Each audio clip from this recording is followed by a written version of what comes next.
Kryekomisioneri Ilirian Celibashi parashtroi të gjithë problematikat e hasura deri më tani në procesin e shpërndarjes së zarfeve me votat e diasporës, qetësimet të hapat e ndjekura, sidomos çështjes së Greqisë që mbetet edhe problematika kryesore. Celibashi pranoi se 21.000 zarfe ende nuk kanë shkuar në adresën e zgjedhësve nga kompania postare, ku nga këto 11.000 adresa nuk janë gjetur nga kompania. Rreth 21.000 zarfa, prej tyre dhe më vjen mirë që të pyete se ka nevojë për një sqarim këtu. Janë zarfe të cilët nuk janë shpërndar akoma. Domethënë DL nuk ka mundur t'i shpërndajë akoma. Domethënë o janë në zyrat e tyre, o janë në proces, janë në zyrat e DL-s.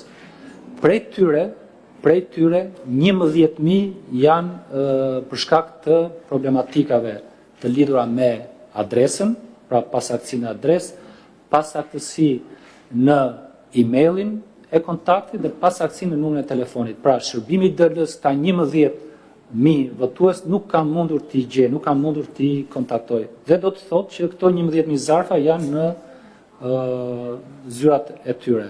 Për këta 11.000 të cilët ne e kemi pak a shumë informacionin. Për këtë arsye, përpara disa ditësh, ju kemi bërë thirrje votuesve që ata të cilët janë regjistruar, pra çdo njeri prej atyre 245.935 të cilët nuk e kanë marrë fletën e votimit, të interesohen pranë shërbimit të DL-s të vendit përkatës për t'i thënë që unë jam regjistruar, por s'kam marrë as mesazh telefonik, as mesazh nëpërmjet emailit në lidhje me zarfin e fletës votimit. Ai pranoi problematikën e Greqisë, ku ka patur edhe shumë ankesa nga partitë, teksa sugjeroi që zgjedhësit shqiptar të shkonin vetë pranë zyrave të DHL-s dhe të interesoheshin për zarfin dhe ta dërgonin atë.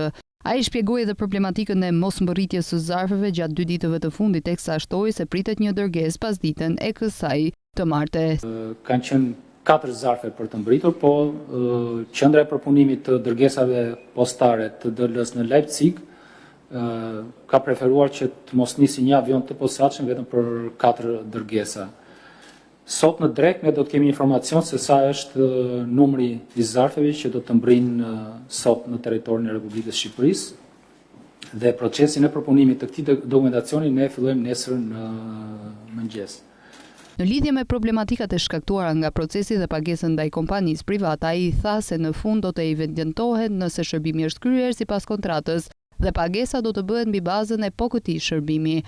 Kreu i KQZ-s nënvizoi se edhe numri i kallëzimeve deri më tani ka kaluar 130, ku shumica janë regjistruar nga SPAK, të depozituara nga partitë politike qytetar, policia apo institucionet dhe organizma të tjerë.